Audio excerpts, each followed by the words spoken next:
Wide receivers in the NFL, Joe, especially good ones, they're maniacs. They don't care about anything a lot of times except what their statistics are. And if anybody's watched A.J. Brown over the years with the Philadelphia Eagles, he's been nothing short of brilliant 90% of the time that he's on the field. But sometimes some of the other 10% goes, this guy, is he lost his mind? I remember vividly with A.J. Brown a couple years back in the playoffs where the Eagles played the New York Giants and crushed them. But A.J. Brown wasn't getting his statistics and was upset and visibly showing it. So what did they do for A.J. Brown in the fourth quarter of that game? They kept throwing him bombs to see if they can keep him happy with a touchdown catch or more yards here. That's how crazy he is. So you might say to yourself, like, A.J. Brown might be the best wide receiver the Eagles have ever had over a 4-year period and is a Super Bowl champion and scored a touchdown in each one of those Super Bowls. How can he be happy? Well, he's not happy. But let's also hear from the Eagles. Saquon Barkley first talking about A.J. Brown here. I don't think we really addressed it. It's football. It's a National Football League. I think if you it's going to be a hard time for me to say anything bad about A.J. Brown. I'm a big fan of A.J. Brown, one of my really good friends, one of my favorite teammates I've ever been around. Just respect him as a man. But this is the business. It's the NFL. If I'm not here, if Jalen's not here, if whoever's not here, the show goes on. And that's how the NFL operates. So you don't really address it. It's not really anything to be addressed. You just go about your work and keep getting better. And, whatever happens, it's above my pay grade. And I'm just focused on being the best player that I can be and also be the best leader I can be for this team going into the next season. Before I get a response back from you, Joe, because there's some interesting topics here, let's hear from the quarterback here talking about A.J. Brown. If A.J. is traded, how would that affect the offense? How would that affect you?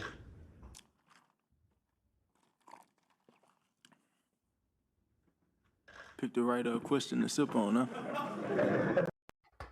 Delayed response there at this point. I'll tell you one thing, Joe, which I find interesting. Usually when you want to be traded, it turns into an ugly mess. I've never seen anything like this before. Everybody knows A.J. Brown's going to be traded. Everybody from inside the Eagles organization says nothing but, we love A.J. What a teammate he is. He's fantastic. He works as hard as anybody, and we love the passion. And from A.J. Brown's side of things, no leaks coming out here other than going on a couple podcasts, a little wink action. But usually this will be blown up. We know we think he's going to the Patriots. It's probably a certainty by the time it takes place next, Joe. But I've never seen anything like this where a superstar player knows he's getting traded. Nobody will admit it, and everybody loves it. And by the way, A.J. Brown has been in the building during OTAs, not working out, but just saying hi to friends and hanging out in the facility. It's an odd circumstance where nobody can admit it just yet because I don't think the NFL wants to open Pandora's box where you can make trades agreed upon like 4 months in advance and just wait on it. It's such an interesting time. It really is, Donnie. And it feels like we've been having this conversation for how long now?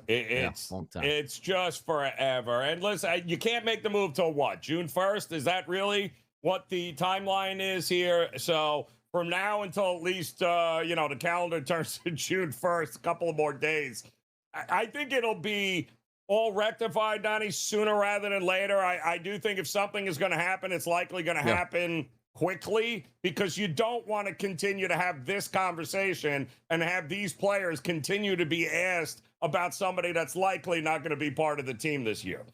Yeah, it's pretty wild as it plays out. But let's get over to a little Yahoo Sports Report, which, God bless the SEC, because in the offseason, they operate like the NFL. You have coaches and universities going toe-to-toe with each other. But I get it. Kiffin is great for college football because he is such a villain. Goes from Ole Miss over to LSU, and now Ole Miss and SEC officials discussed a possible reprimand for Lane Kiffin after his viral comments about race impacting recruiting differences between the Rebels and LSU. Kiffin maintains his remarks were not racially insensitive here, which is so funny to me because he was at that institution. Wasn't really speaking up, but now he's at another institution. He goes, whew, so glad I got out of that racist institution, which I recruited a lot of minorities too. Come on, Lane, stop it. Stop it. He's a great villain. He is. Yeah.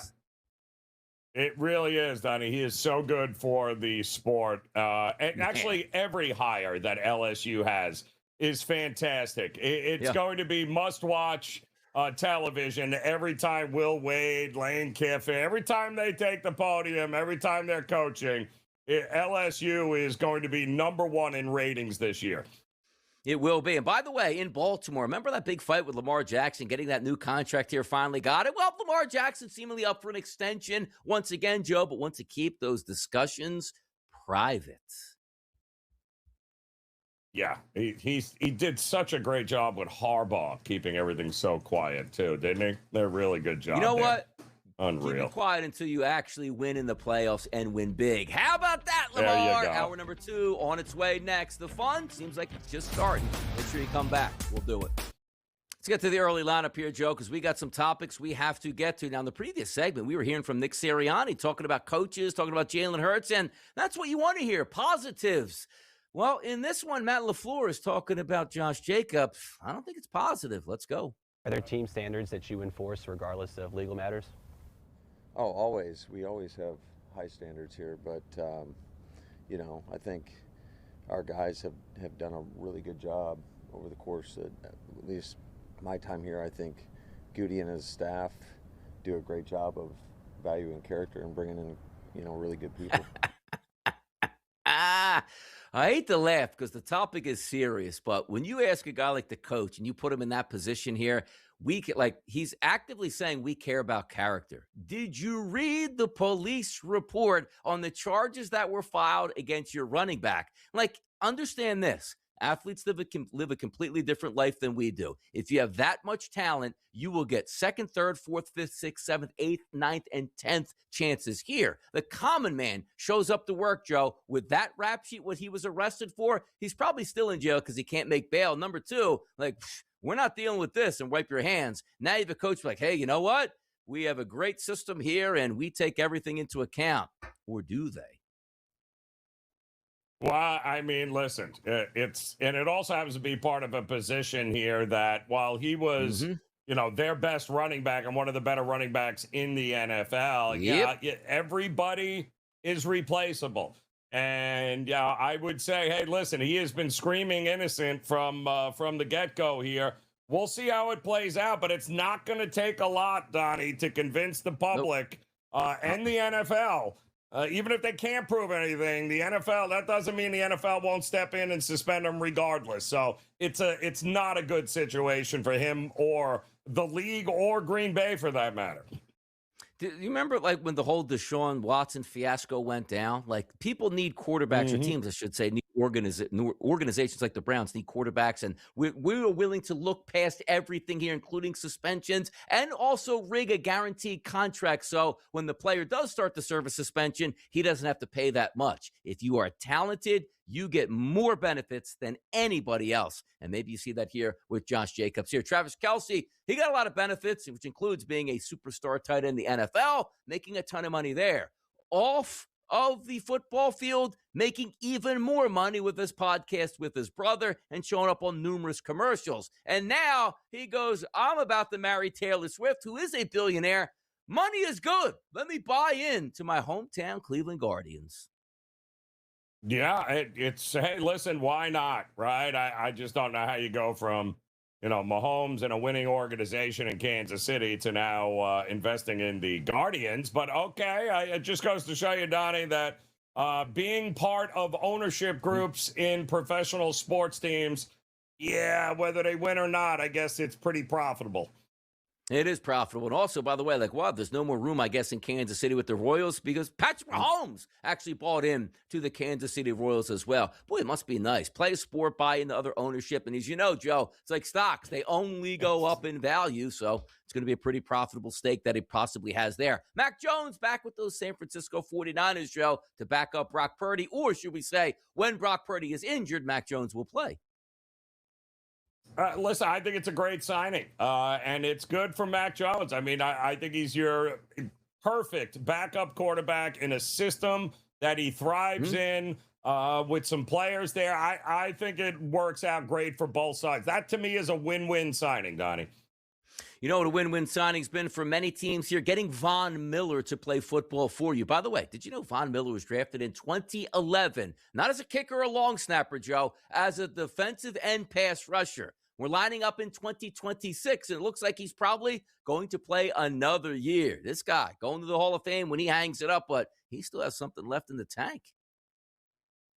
Well, that's what they say, but I don't know. That tank has been empty for a while, Donnie. I mean, he is not the pass rusher he used to be, but teams are so desperate for that position, they're willing They're willing to pay for, has-beens here. And that's exactly what Von Miller is at this point. 2-time Super Bowl champion, 8-time Pro Bowler, still trying to give it a go. A pass rusher at 37 in the NFL. Pretty incredible stuff from him. Kevin, we sit here late May. Next week is going to be June. A.J. Brown is probably going to be on the move, getting ready for the NFL season. And by the way, I just want to talk about this. Sometimes look at quarterback controversies in the locker room. I don't know if you saw the video clips, Kevin, from the Minnesota Vikings. They interviewed side by side, like I should say side by side right after, Kyler Murray and then J.J. McCarthy. And they say from the seasoned veteran to a younger kid there. Kyler Murray's like, hey, man, awesome. Teaching him everything I can get to. We're going to have some fun here, but I want to make sure it's going to be a competition. It's going to be great. They go over to J.J. McCarthy, and J.J. goes, yeah, we sit on opposite side of the classrooms. It's up to the coaches to decide on who's the better quarterback going to be. I love this stuff because I get nothing out of the Eagles with Nick Sirianni. But, Kevin, Minnesota this year, Kyler Murray will be that starting quarterback, and J.J. McCarthy's like, I don't think so at this point right now. Ooh, this is going to be good. Yeah, I mean, J.J. McCarthy seems like the type who is going to ignore the obvious to say he is in a entrenched quarterback battle, but nothing was more insulting than the initial list of teams that they posted odds for starting QB, week one starters, didn't include Minnesota. It was the Raiders and the Browns and they put the Chiefs. They put the Chiefs up because of the Mahomes injury. They did not think it was worth putting up Kyler. Kyler Murray is the same exact favorite to be the week one starter for Minnesota as Mahomes is now for Kansas City. So, all right, 9. But again, I appreciate confidence and he shouldn't give it up. But also the organization should not allow him to look silly, and I feel like they are allowing him to look silly. By the way, once a week, you and Joe Lisi do the Pro Football show today on the networks. Give me a hot topic that Joe's taking that nobody else is really taking but him. Does he have one yet already? Come on now. Right on cue. He legitimately thinks the Chiefs should start Fields to open the season. Yeah, that's what I'm talking about, baby. Pro football right around the corner. He's Kevin Walsh. Check him out tonight. In-game live with Gabriel Morency. We'll be right back. Little NFL news and notes on PME on TEL. It is your boy DRS along with Joe Ranieri. Let's get to it here. I got some video because one of the hottest topics in the offseason, and it seems like it's centered around the Patriots. Well, it's A.J. Brown or Diana Rossini and their head coach, Mike Vrabel. Well, Mike Vrabel was at the podium yesterday answering questions on what's the deal with him and the Patriots here. Let's hear from him. I mean, I can only tell you I'm going to be there today, and I can't tell you anything other than I'm going to be out there today in full force. And I mean that because, who knows what's going to come up. I'm not even, anything could happen. And so I'm going to focus on today. But in the excitement that we've had and that we've built so far, and the conditioning that we've tried to incorporate into our practices and the weightlifting and all the things that are critical. I need a question asked, Joe. Does he have a ring on his finger at this point? And I'm not going to get into like the personal lives, but sometimes you're with a partner, like you just can't escape. And like, I'm going to lose my house if we get divorced and I can't afford it. If I'm talking about the wife of Vrabel, gets divorced, she gets half of everything, which is a lot here. How does their marriage still work, by the way? Listen, Donnie, you don't know what's going on in that situation with there. All I know is the season can't get here fast enough for him, I would imagine. Hurry up and get back to football, and having to start answering questions about A.J. Brown, the new receiver that you just traded for here, and how he's going to get in the offense, because this has got to be brutal for him and the rest of the organization. And like on top of it too, like infidelity goes on in marriages and, all the time, every single day. But a couple people usually know about it, not hundreds of millions of people. Do you know what I mean? Like, Vrabel and his wife. Oh, that's the wife, right? It's unbelievable how it still works. And who knows if it will work, but it's amazing that it's actually lasted this long at this point. Now, Drake Maye, how thick is Drake Maye, Joe? Check it out. Follow up, Butchie's real question. Are you thicker with 2 C's? Is that the way you're supposed to say it? Is that kind of like the hip thing? You thicker with 2 C's? Is that how it's supposed to be? Or I think that's pause, if that's anything. I think that's not the way to put it, but Do you better? Do you feel conditioned as far as another year of experience, just your body getting it ready for this? I think that's just part of having a long season and be able to take some time off and come back into it and get your body right for the beginning of the season. And I think it's kind of how the NFL works, a long season, and you tend to lose some muscle or lose some weight as the season goes on. You try to maintain that. And that's what you try to build during the offseason and maintain during the season. Joe, another grown man asking how thick you are. What's your response? Yeah, no. No. No. Well, I mean, it's just reporting has changed, Donnie, over the years. It really has. And the fact that there was an answer being given is even crazier. Yeah. A bit of a Lamar Jackson action here. By the way, it's always been Harbaugh in Baltimore with Lamar Jackson. Now it isn't. Let's hear from Lamar. Does it feel that way to you? Oh, yeah, I'll say yes because new coach, new OC, different new guys in positions. So everything is just new, basically, size upstairs, But coaching staff is just new, and I can say it's a breath of fresh air because everything is just new. That's all. Joe, is Lamar Jackson an admiral in the Navy? What did I miss here? What is going on? I don't know, Donnie. It's every time I can't understand a word he's saying. It's just that Lamar is he's a strange cat, man. But again, we're at the point with Lamar, Donnie, and you nailed it earlier. Like, win a playoff game, dude. Just win a playoff game. You got all this upheaval. You got a new coach, everything you wanted. So what's the excuse going to be if you don't win a playoff game this year? How about this from Harbaugh to Harbaugh here, talking about why his superstar quarterback had to miss an OTA because he wanted to watch his girlfriend in a concert. How about this one? For phase 2 stuff, we need to Justin Herbert out there. Is he here today? Yes. Excited to have him back. So excited. And I was happy. We went to support Madison on her music tour. Madison supports him at the football games, and he told me he wasn't going to be here for those 2 weeks. And my first reaction was, "Do you need a ride to the airport?" I'm telling you, I would love to play for him. He is a maniac, but you always know, like, if you put in the work and you're doing the right things, he always has your back, man. He'd be a great coach to play for. I agree. And listen, it's maniac. Hard pressed to find somebody that does not like playing for one of those brothers. So, except for Lamar, he didn't like one of them very much. But I agree.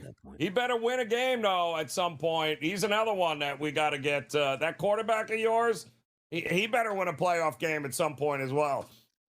By the way, perfect segue here. Remember the argument, should you take Tua or should you take another quarterback with his name, Mr. Herbert? Well, how about this? Kevin Stefanski now talking about Tua because Tua's no longer in Miami, but Tua is in Atlanta. Well, I think it's the most important trait at the position, as we've always talked about. Some guys get better at it with tweaks to how they throw the ball, tweaks to how they their lower body, those type of things. But there is an innate ability and all of our guys have this, all of our quarterbacks have this, to be able to let the ball go and it's going where you want it to go. And not to say that you're not going to miss throws in this profession, you're going to miss throws, but all of our guys possess that innate quality of letting it go and knowing where they want it to go. But yeah, I think Tua just in his career, as you've seen, just has that innate God-given ability. Can Tua get the relaxation he needs and plays in a dome? Could he have a resurgence, Joe, of his career, or you get what you get with Tua? Maybe he looks good, maybe he doesn't look good, but you know what? He's probably going to be injured. Absolutely going to be injured, Donnie. I think maybe that might be the safest thing that we see here across the board. And listen, I wish the guy luck, but I just think the injuries and where we're at this point in his career, you are what you are and your record says you are, Donnie, right? And you're a quarterback that without the perfect system is likely going to get hurt and not win a lot of games that matter. Most of the time, Joe, they tell you it's cheaper to keep her. Well, just use this in NFL terms. It wasn't cheaper to keep her. Almost $100 million in cap space just to tell a player, please go away. That tells you a lot of people.